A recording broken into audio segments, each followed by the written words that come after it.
Yo, yo, yo, yo, yo, what's up, my boys? What's up, my girls? What's up, everybody in the world? It's your boy. It's me, your boy, MTP ASMR, guys. It's your boy, MTP ASMR, back with another positive video, guys. You already know what today is. If you don't, you about to know right now. Today, guys, guess what? Today is another day, another dollar, another opportunity for us to be great, for us to reach our goals, do what we want to do. Excuse me. For us to do what we want to do and just to be the best versions for ourselves, guys. That's what we strive for on this channel. On my channel, we try to be better than we were yesterday, the day before, the week before, the month before. We try to get better, guys. Stay positive, push positivity, and to get better, guys. That's what we're here for. Guys, that's it with the intro. Let's get to it. Guess what we're doing today, guys? Didn't guess right. That's right. You guys already know. You see the title right now, bro. It's another One Piece chapter review. It's One Piece chapter 1140 right here. I got my tablet, my handy dandy tablet right here. I got the chapter pulled up. Let's just get started, guys. No more yapping. Let's just get to the One Piece. Tablet. Alright. Let's get started. Let's just get this out the way, guys. Let's get this out the way. Okay, let's get it. It's One Piece chapter 1140. The title name is Scopper Gabon. Scopper Gabon. And we got another cover story. It's Onichild Yamato and the Holy Emperor Shrine Pilgrimage, Volume 26. It says, I'll beat you to hell if you lay a finger on Peyton. And the cover is I forgot what her name is. She was a part of Tabarobo. Her brother Paige, she was like really obsessed with him. She's the one who kept headbutting Usopp and Nami. But it looks like Uzu got her tied up to like a what are those things called? Like a dartboard. He's got her like tied up to a dartboard, throwing swords at her, while everybody else in the back is laughing. I'll show you guys right now what it looks like.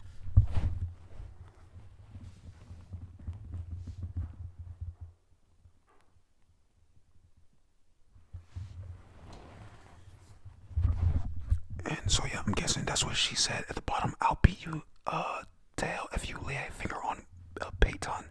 Talk about her brother. And she's angry, of course. Alright, so let's get to the actual chapter. The opening title says, hold up, I gotta get rid of this ad. It says, the pirate's king left hand is in the pirate's left hand. the pirate king's left hand in the flesh. Okay, and then you hear, I think it's Luffy or Zoro. One of them. He says, "Why would we fight you over the key, old timer? Just give it here." Road says, "Sir Ya, what are you doing?"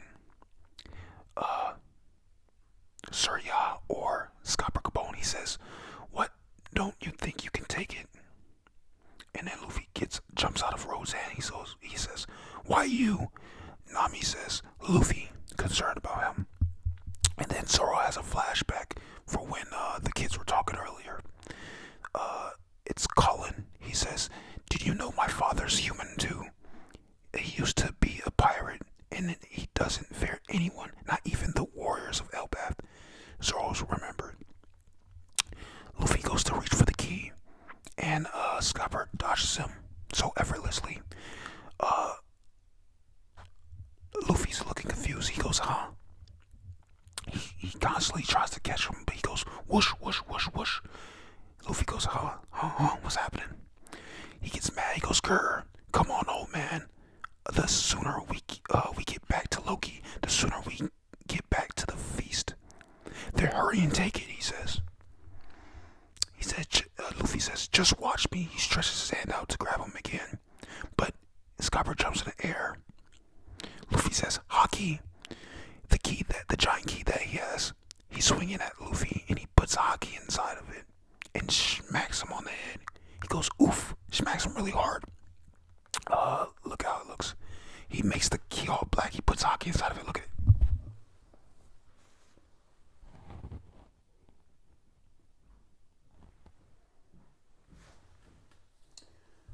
I guess he puts a lot of maybe some type of Conqueror's Haki or some just hardened Haki into the key and slams Luffy on the head. He jumps back. Road says, Surya. Nami says, no way. Luffy screams. Luffy busts out of the ground. Grrr! Scopper, Gabon, he jumps back. He says, nice straw hat you've got there. Luffy goes, huh?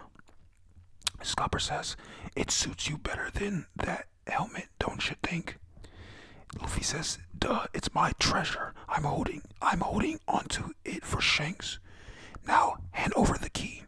Whoosh, whoosh, whoosh. He's constantly dodging Luffy as he's reaching out to grab the key.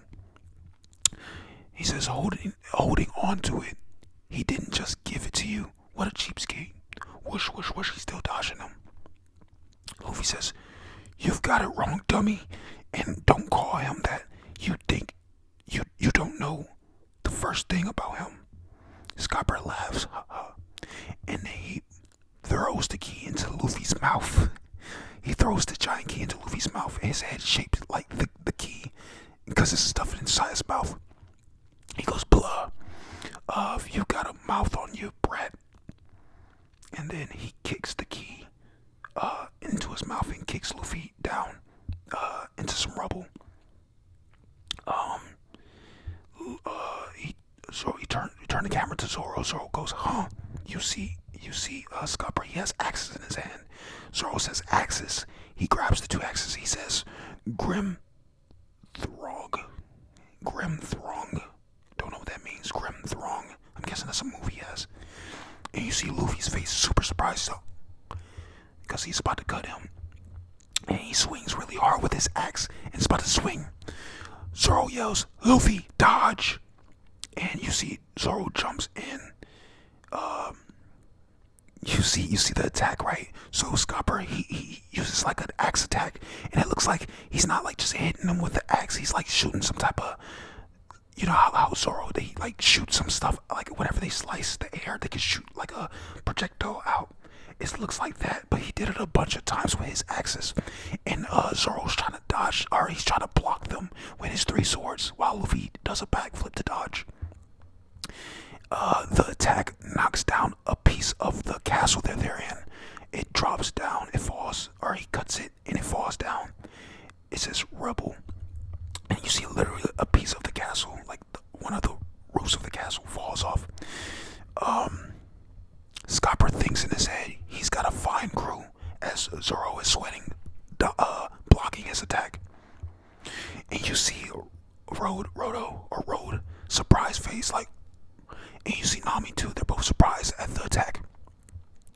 But then at that, Luffy turns to Gear 5. He says, let's go, Zoro. Zoro says, right. Zoro has his swords. He has his three swords, one in the mouth, two in his hands. And you see Luffy, Gear 4, or Gear 5, all white. Well, all his clothes are white. And they're going after his Scopper. Scopper says in his head, this is that white form I heard about. And then we cut down to like a far look of the Elbaf tree. You see the rubble from the castle falling all the way down, and it crashes to the ground. And then you see Luffy and Zoro dash to Scopper to fight him. He says, Zoro says, brace yourself. As Scopper, his eye shines as said, let's do this. And then immediately he says, I give up. Scopper says, I give up. He says, I give up. And then Zoro and Luffy falls down to the ground in defeat, like, huh, what? They both get up. Zoro says, stop jerking us around, Gramps. He says, don't get worked up. I was just fooling around. Luffy says, you tried to kill me and you think we'll just laugh it off. He says, you're still alive, aren't you? And then he says, Scopper, he says, anyways, the key you're after is right behind you. Luffy says, oh. Road says, Luffy Tetsu, everybody, this guy is. And then, as Scopper interrupts him, he says, don't be hasty, Rodo. Or Road. I'm gonna just say Road. Just to stop the Rodo, because it's just say Rodo. But his name is Road, apparently. So I'm gonna say Road. He interrupts Road. He says, don't be hasty, Road. And he says, if Elbaf is still safe by the time you decide to leave, come find me. They go, huh? Luffy says, why would I? I never want to see you again. And, no, that's Zoro who said that. And then Luffy says, that's right, you moron. Thanks for the key. But there's no way we're gonna seek you out anytime soon. As they both walk away from each other. And then we have a flashback to Scopper talking to Shanks. He says, honestly, Shanks, you really think I'd trust him that easily? Shanks says, fair enough. Do as you please, Gabon. And then we go back to the Walrus Library. We have the kids, they go, miss, looky out there. She goes, huh? What's all the hubbub? And then the kids, they're yelling, it's a bird. And then she says, all the excitement over a bird. They say, it's a really, really weird one. She looks in the air, confused, with a confused face. There it is. Where is it? She says. She's looking for it. And then you see at the bottom, okay, it says Realm of the Sun. This is the location where they are, where I guess the Walrus Library is. The Realm of the Sun. And then you got, what's her name? Gunko. The arrow girl. She's flying her little arrow bird down to this tree where the school is. She says, there's a school here. How perfect, they say. I'll summon them, Gunko says. Shamrock says it very well. She puts her hand out, and then you see a giant summoning circle, like the same summon circle they used when you saw the five elders come on Egghead that time, and earlier when the Shamrock and them came to the island to Elbaf.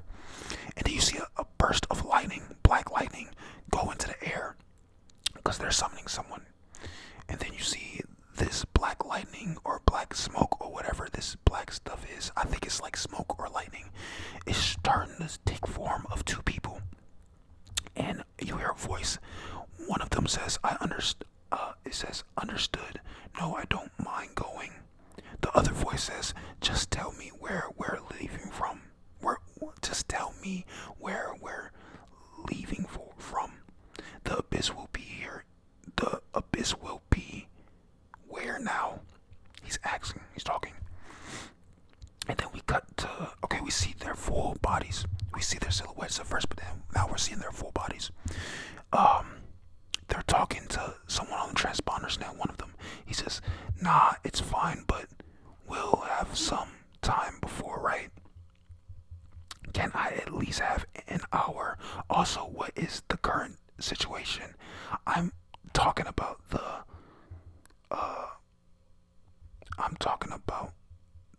provisions. What else? If it won't do for us gods to starve, right? He's talking to somebody on the transponders now, sorry if that don't make sense, but that's what he says. Then he goes, to get dressed and stuff. Hello? What's with this thing? Is it the telepathic signal? And then you get a title who this guy is. He says his name is, or he's a god knight. He's one of the god knights. It says God's Knight, House Shepherd, Saint Summers. His name is Saint Summers, and he looks like a blonde or white haired guy, full like long hair, he's have a coat on. For some reason, he has no pants on. He's sitting on a couch. I'm guessing this is like before they got summoned. What they were doing before they got summoned. And now the other guy says, "This is bad. This is bad. I'm gonna get late. I'm gonna be late." He said, "I'm gonna be late. I won't make it. I was half asleep. Where are we going again?"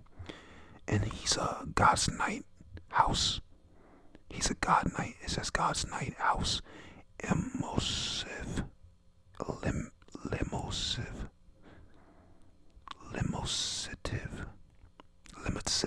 I don't know what that means. Saint Quellingman. I can't pronounce his name, but his appearance, he looks weird. He's like he must have some type of Zoan type fruit, because he's like a half dragon, half person, and he has a weird looking trident on him. I'm guessing that's his weapon. We cut down to here. Let me show you guys how they look real quick.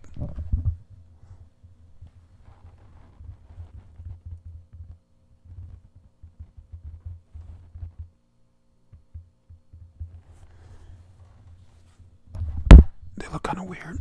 One of them's an old man that has no pants for some reason, but a coat on a couch. And we have another guy.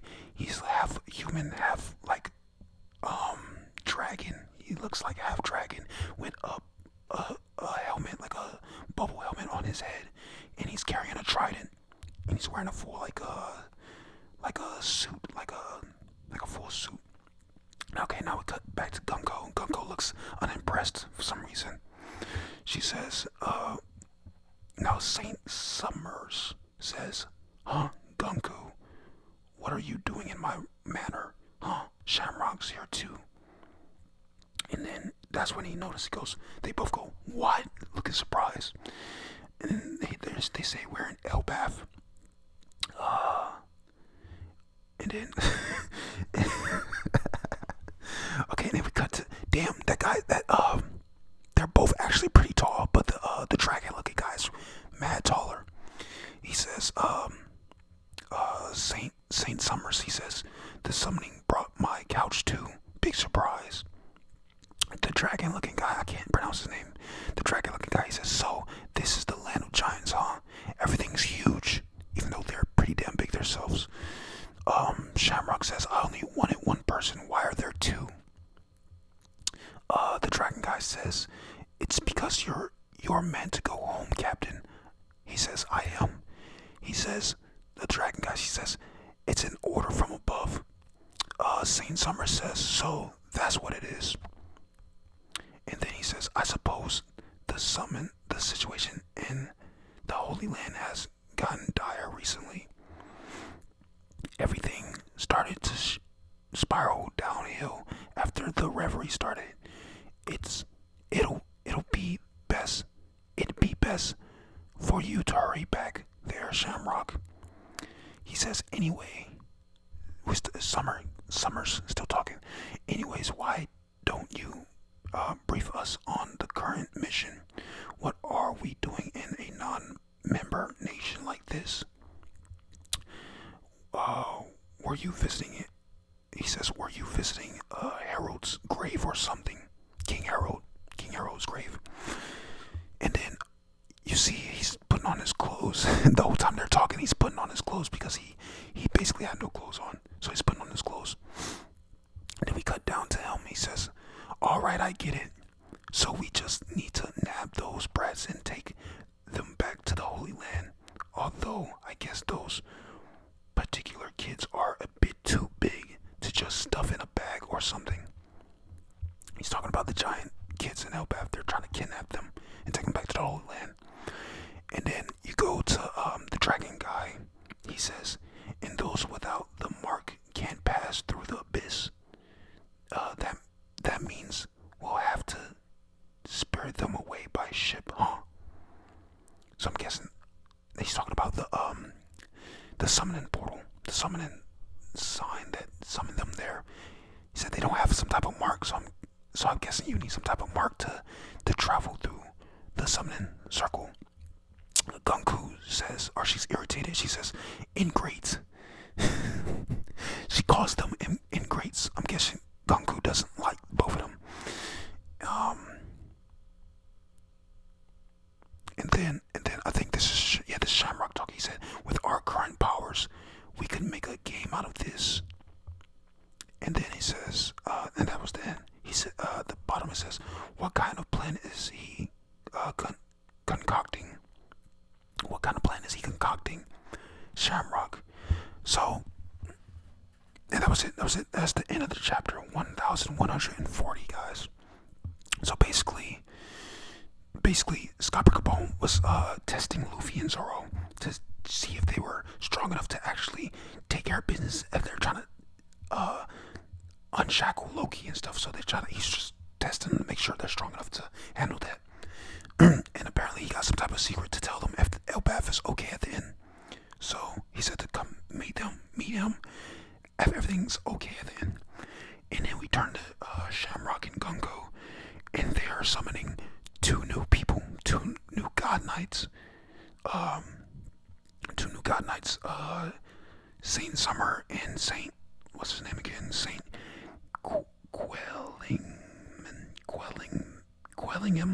Quellingham. I think it's Quellingham, Saint Quellingham, the dragon looking guy with the trident. So he summoned two of those guys, and they're like confused on what's happening. So they're getting the basic rundown on what they need to do and stuff. And yeah. So now it's a plan to kidnap some giant kids in the next chapter. It doesn't say there's gonna be a break next week, so hopefully we get another chapter next week. So, Oda, good chapter, man. It was a really good chapter. I enjoyed this one a ton. What do you guys think about this chapter 1140? One Piece. It's called Scopper Capone. That's the title of the chapter. I thought it was pretty good, pretty entertaining. We saw that Scopper Capone is slick. Like, he's still capable to do all the stuff that he was like legendary for back in the day.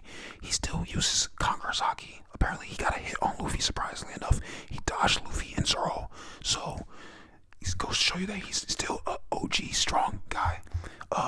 What did he say? He was the title. He was the Pirate King's left hand. He was the Pirate King's left hand. So of course he's gonna be as strong as Roger or Rayleigh. So, and we see that definitely. So Scopper Capone's a little hyped, and rightfully so. So yeah, man.